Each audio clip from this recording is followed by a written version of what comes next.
Welcome back, gang, for the first time and hopefully many more to come. Don't forget to subscribe to the YouTube channel and click on the notifications right here, this little bell, so you can get those emails every time we go live. Peace. Podcast is intended for mature audiences. The views and opinions expressed are those of the panelists and do not reflect in any way those of the podcast partners, sponsors, or affiliates. Enjoy. Hi, this is Michael Buffer, and you're listening to the voice of the people. Let's get ready for Boxing Voice. Welcome. You're now tuned into the Boxing Voice.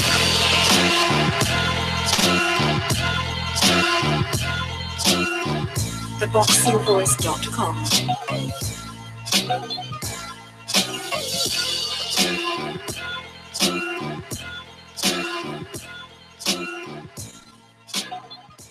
Yeah. Welcome back, ladies and gentlemen, to another edition of the Boxing Voice Radio. Hashtag TBV Podcast. We are back. Sunday, Crow Day. Did anybody really pick? No, they didn't. No one was really excited for this weekend's fights. But we've been able to scrounge up a couple of headlines, get you a couple of results, and put together a decent Sunday flagship edition. First on the docket, Anthony Joshua, Joseph Parker, Lucas Browne.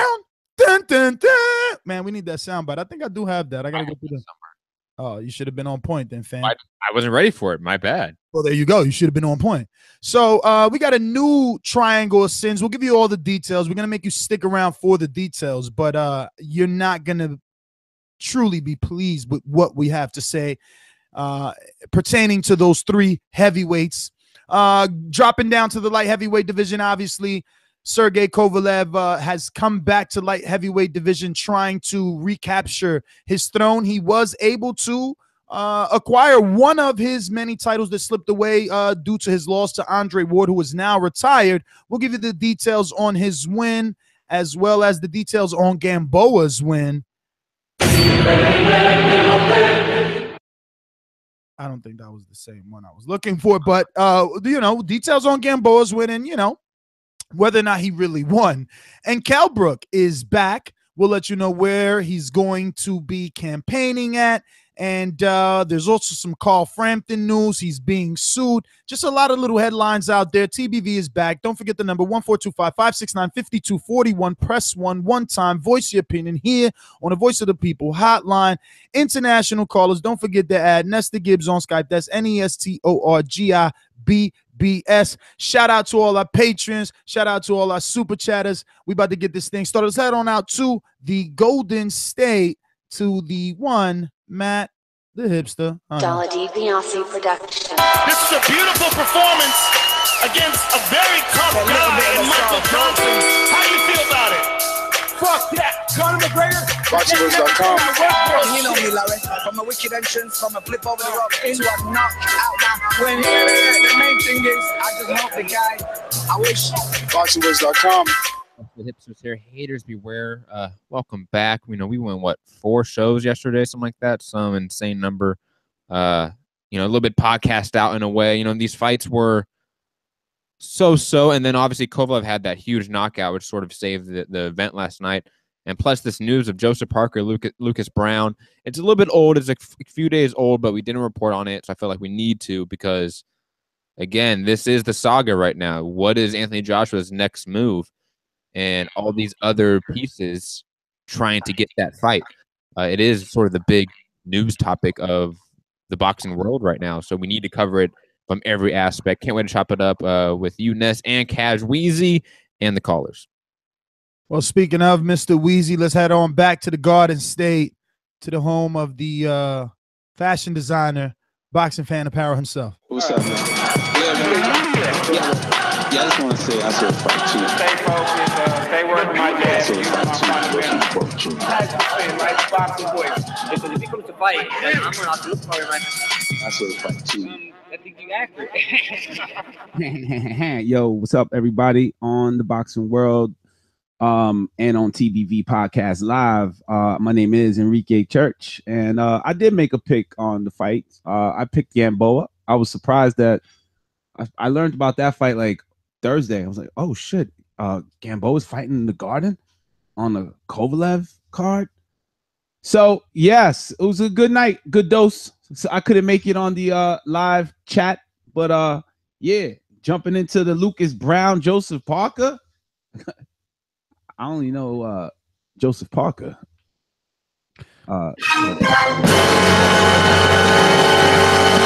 That should not surprise you. That is the right one. Let's chop it up. So you don't know Lucas Browne? No, Not at all. don't. What could we tell him of Lucas Browne? What's Lucas Browne's biggest accomplishment? He was the WBA regular champion at one point. Then he tested dirty for clenbuterol, I want to say. Blamed it on tainted meat, as always. And he was supposed to get a shot at Luis Ortiz. That was supposed to be the fight at one point, was Lucas Browne, Luis Ortiz, but that never happened. I think Lucas Browne has, who's his biggest win? Freza Quendo?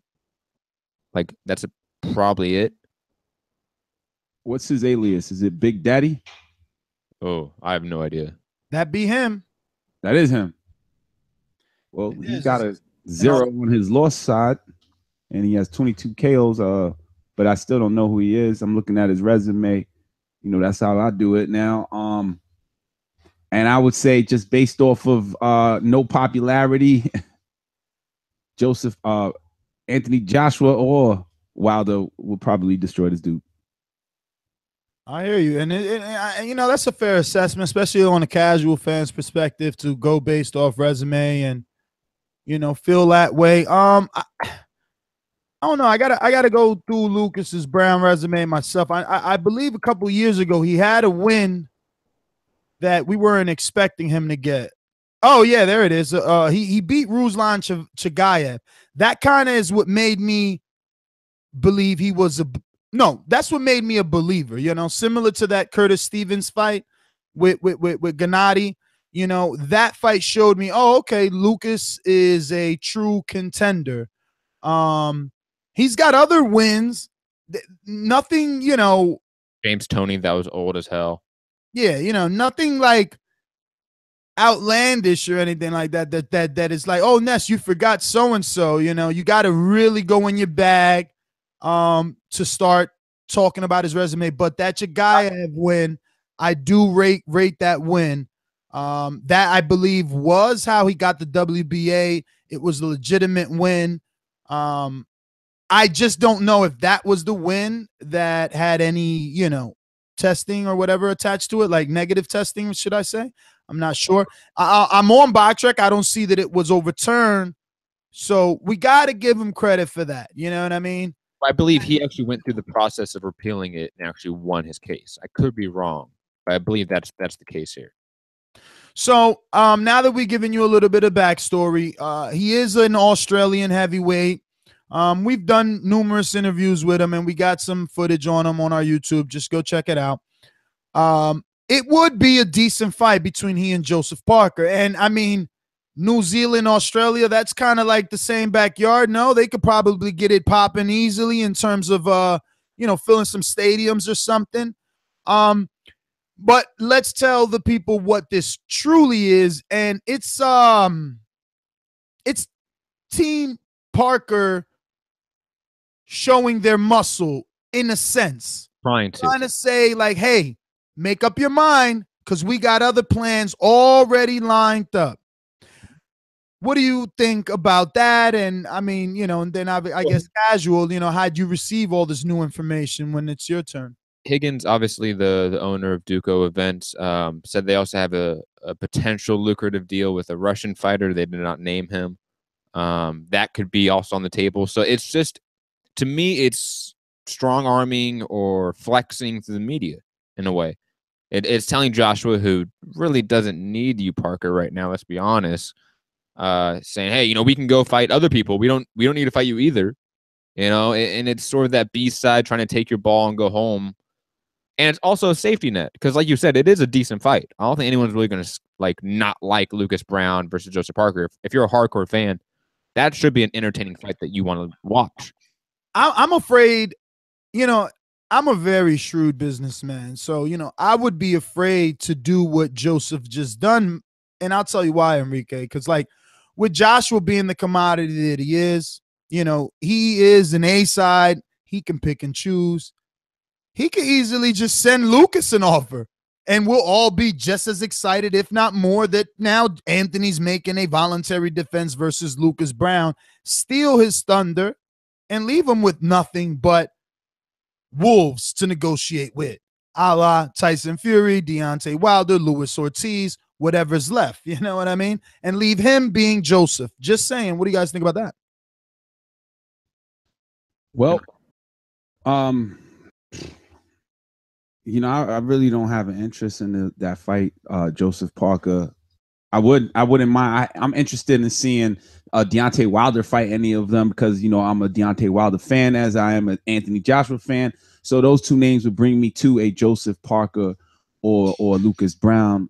Other than that, Joseph Parker versus Lucas Browne, I'll watch it because of the next conversation after it is. I get it.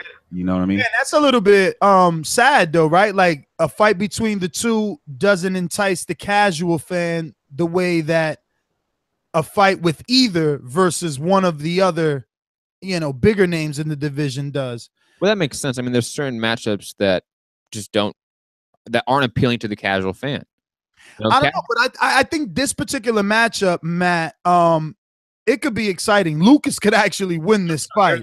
Here's the thing. From a technical standpoint in the ring, in terms of action, this would probably produce. It'll probably produce a lot of action that people like Enrique will love, but they don't care. They don't care about these guys coming into it, especially over here.